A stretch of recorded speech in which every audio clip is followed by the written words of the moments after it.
Are black people intellectually inferior?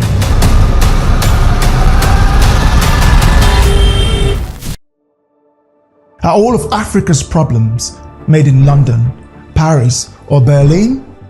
Is colonization to be blamed for all of Africa's problem? Are white people sitting in London, Paris, and Berlin and pressing buttons to make sure that Africa stays poor? Individually, there have been notable black people who did some one-off stuff here and there. However, most of them were trained in the West. But collectively, black-dominated countries in Africa are the poorest, least developed or industrialized. In this video, I want to use some data, draw inferences from black countries, and compare them against non-black countries. At BCD, Bantu City Diaries, no topic is off limits, and we have no space for wokeism or political correctness. Every country in black Africa is underdeveloped and poor, whilst every country in white Europe is not. The average GDP per capita in Africa is just $2,000. The whole of West Africa, comprising almost 500 million people, have a GDP of just under $550 billion. Elon Musk, a single American, is richer than the whole of West Africa. In fact, the country Elon Musk left as a teenager for Canada is now poorer than he is. Africa's largest economy, South Africa, Musk's birth country, has a GDP of $426 billion against Elon Musk's $680 billion as of today. The combined West Africa produces or innovates less than Sweden, Norway, or Denmark individually. Central Africa's case is almost identical. In fact, it makes even less. Imagine a country the size of the DR Congo, which is bigger than Western Europe, and every inch of that land is rainforest, with some of the most endowed lands known to man. Yet almost everyone in that country lives under $2 a day. Mark Zuckerberg, one American, is richer than the DR Congo. The nightmare continues in East Africa. It is just as poor as its cousins in the west and central of the doomed continent. It makes nothing, it innovates nothing, and is full of poor people multiplying like ants. East Africa makes the data even more shocking. It has 2 islands off the mainland of Africa that is not poor. Guess what? The 2 islands are predominantly Asian: Seychelles and Mauritius. So the blacker the place, the poorer the place. If you are black and you're watching me, are you triggered, upset? What are you upset about? Tell me in the comments and I will engage. At BCD, we don't sell ice creams or project Africa like Wakanda. Southern Africa is where the myth comes to bear. Before I continue on the region of Southern Africa, let's talk about South Africa. My black brothers in South Africa are quick to throw insults and attack me and anyone else who dare say that South Africa was built by the white. I mean, really? Did black South Africans build South Africa? Go on, Google and start typing all your cities, streets, and motorways and tell me which amongst them was designed, planned, and built by the blacks. South Africa was so developed and well maintained under the white leadership, despite its racial dynamics. Black people have been in charge of that country for 3 decades. Instead of continuing on the already established foundation, the country has regressed. It is starting to resemble the rest of sub-Saharan Africa. Conversely, European-controlled cities and towns look stable, organized, and safe. Why is this the case?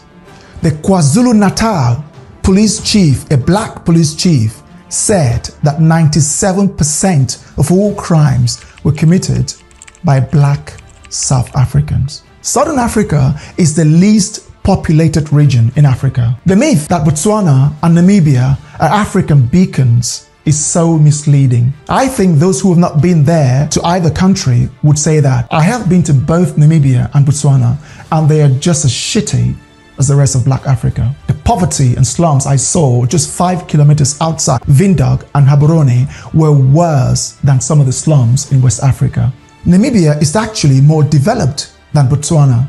Gaborone is terribly underdeveloped and poverty is wreaking havoc. Elon Musk is now wealthier than the entire region of Southern Africa, not just his birth country, South Africa. It makes no freaking sense, my friends. When Zimbabwe's white population controlled the economy and country, Zimbabwe was one of the cleanest and most organized countries in Africa.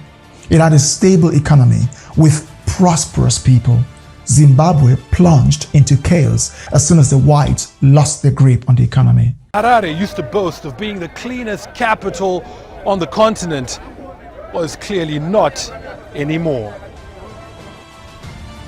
The top 5 wealthiest ethnic groups in Africa are non-black. The European South Africans 1, European Namibians 2, Seychellois 3, Mauritians 4, and North Africans Arab on average are the most affluent ethnic groups in Africa. None is black. Does it make any sense to you? White Africans or European Africans make up 0.03% of Africa. Not even 1%. Not even 0.5%. Yet they are the richest by far. You can take a guess. Why do you think that's the case? This is BCD. We don't care about political correctness. You can say it freely here. If YouTube block your comment, I will unblock it. I have zero tolerance for wokeism and political correctness. From Nigeria to the DR Congo, from Ethiopia to Tanzania, Kenya, Cameroon, Ghana, Angola, Cote d'Ivoire, or Mozambique, there are virtually no inventions, research in STEM fields, industrialization, production, or government that are dedicated to educating the next generation of experts. Instead, Black African leadership behaves in an almost identically corrupt manner, despotic and authoritarian. I refuse to accept that this is an accident. There are no poor white countries, and every black country is poor. Do you think this is an accident? The poorest white countries in Eastern Europe, Moldova, Albania, and Georgia, are richer and 10 times more developed than the richest black countries. The poorest country in the Americas is a black one, Haiti. Haiti have had independence for over 200 years. In fact, independent Singapore didn't exist for over 100 years before independent Haiti. Can you compare them both today? The 2 poorest counties in the United States are Issaquah County in Mississippi and Randolph County in Georgia. You can guess what their common denominator is. They both have a black majority. This cannot be a coincidence. You hear all the time, Africa has natural resources. Can you guess who discovered them? You guessed right. White people discovered them. White people are the ones mining them. White people are the ones generating the funds and remitting whatever they can to black Africans. Of course, if you don't want it, go mine it yourself. Let's see how well you do, like how well you've managed your economies. By the way, North Africa is the wealthiest region in Africa. I guess you already know why. North Africa is more prosperous, more developed than Sub-Saharan Africa, except South Africa, which was built by white. Schools and universities in black Africa look worse than animal farms in the West. How do you expect them to produce top engineers, scientists, or technicians? There is almost no research and development in black Africa. South Korea produces more top-notch engineers, doctors, scientists, and IT professionals than the entire black African continent. Less than 5% of West and Central Africans are employable to the standards of STEM fields in the West or East Asia. You watching, black African, yes you, take a look around your household and point to anything that was researched, developed, and manufactured in a black country. Do you see any? So what if you were colonized? So what? China was ravaged for centuries. South Korea was invaded and subjugated to brutal Japanese rule. Throughout history, stronger powers have subjugated weaker ones to brutal domination. This will never stop. Does that mean we should not structure our countries so we can start researching, producing, and regulating our government apparatuses to function like those of other races? The transatlantic slave trade and colonizations are no longer excuses. They no longer qualify. Our collective failures are ours to deal with. We suffer from all types of diseases, yet none of the medications needed to save our dying children were researched, developed, or produced in Africa. For centuries, Black Africans died of malaria. They didn't even know what was killing them until the European colonizers discovered. All the medication and treatment that Africans need to stay alive are made outside Africa by non-Africans. No one who lives like this can command respect. Until the world begins to display products made in Nigeria, Ghana, Cote d'Ivoire, Kenya, Tanzania, Angola, and other African nations on their shelves, mega stores, high street, and homes, the Black African will not be respected, and the data will continue to point to a potential intellectual deficiency.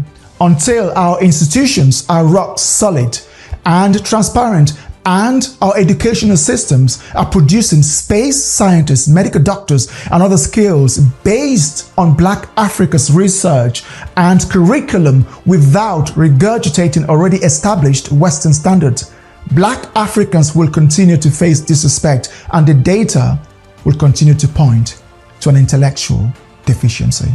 If you think we're wrong, if you think we missed anything, please leave them in the comment section below. And also, don't forget to like, share, and subscribe.